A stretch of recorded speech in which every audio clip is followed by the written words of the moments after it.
इस कहानी के प्रमुख किरदार है राजा, गांव का सबसे युवा और साहसी युवक साधु बाबा, अद्वितीय शक्तियों के धारक मीना, गांव की सुंदर कन्या, राजा की प्रेमिका। कहानी का आरंभ हुआ था एक छोटे से गांव से, जहां एक साधु बाबा रहते थे। इस गांव के लोग बाबा के आशीर्वाद में बहुत खुश थे। एक दिन बाबा ने गांव वालों को बुलाया और कहा, तुम्हारे लिए एक अद्वितीय सपना है जिसे तुम सभी को मिलकर पूरा करना होगा।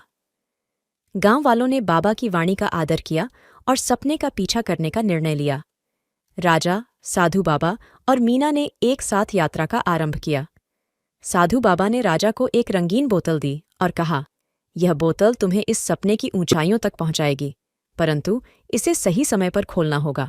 राजा ने बोतल को अपने साथ रखा और सफलता की ओर बढ़ता हुआ चला गया। पहले ही दिन उसने एक सुरंग में चला जाने का निर्णय लिया। साधु बाबा ने देखा और कहा, राजा, समय पर रुको। रुकते ही राजा ने देखा, सुरंग का मुख एक रंगीन परिदृश्य में बदल रहा था। साधु बाबा ने बताया, इस सुरंग का एक अलग ही रंग है जो सिर्फ तब दिखता है जब तुम समय पर रुकते हो। राजा ने यात्रा जारी रखी और हर कदम पर कुछ नया देखने को मिलता था। मध्यरात्रि में जंगल में राजा को एक पुराने मंदिर का पता चला। साधु बाबा ने कहा, राजा, तुम्हें इस मंदिर के अंदर जाना होगा। राजा ने धीरे धीरे मंदिर की ओर बढ़ते हुए देखा। वहां एक प्राचीन पुस्तक रखी हुई थी। वह पुस्तक बताती थी कि उस समय पर सबसे बड़ी रहस्यमयी शक्ति छुपी है।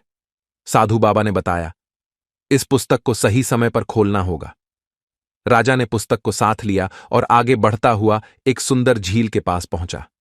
झील में एक बड़ा हंस तैर रहा था। साधु बाबा ने कहा, राजा, इस हंस की पंखों में भी एक खास शक्ति है, परंतु सही समय पर देखनी होगी। राजा ने विशेष प्रकार से तैरते हंस को ध्यान से देखा और एक चमकती हुई पंख में एक अद्वितीय रत्न मिला। राजा ने वह रत्न सुरंग की बोतल में रख लिया। समाप्ति। राजा, साधु बाबा और मीना ने अपनी यात्रा को समाप्त करके गांव लौटे। सभी गांव वालों को सबसे खुश तब हुआ जब राजा ने साधु बाबा की सिखों के साथ सपने को पूरा किया। राजा ने बोतल से पुस्तक निकाली और उसे सही समय पर खोला। पुस्तक में लिखा था, अब तुम सभी को इस रत्न का सही उपयोग करना होगा। राजा ने रत्न का उपयोग करके गांव को सुख शांति से भर दिया और सभी को खुशियों में रंगीन कर दिया। सभी गांववाल ने मिलकर साधु बाबा का आभार व्यक्त किया और राजा को उनके साहस और समर्पण के लिए प्रशंसा दी। साधु बाबा ने मीना को राजा के साथ शादी करने का आशीर्वाद दिया और कहा, यह सपना तुम सभी का था और तुमने इसे मिलकर पूरा किया है। अब इस रत्न का सही उपयोग करने का समय आ गया है। राजा ने रत्न का उपयोग करके गांव को और भी समृद्धि और खुशी से भर दिया। सभी लोग संगीत, नृत्य और उत्सव के माध्यम से एक साथ खुशियां मना रहे थे। समाप्त। इस प्रकार राजा, मीना और सभी गांव वालों ने साथ मिलकर अपने अद्वितीय सपने को पूरा किया और एक सशक्त और समृद्धि से भरा गांव बना दिया।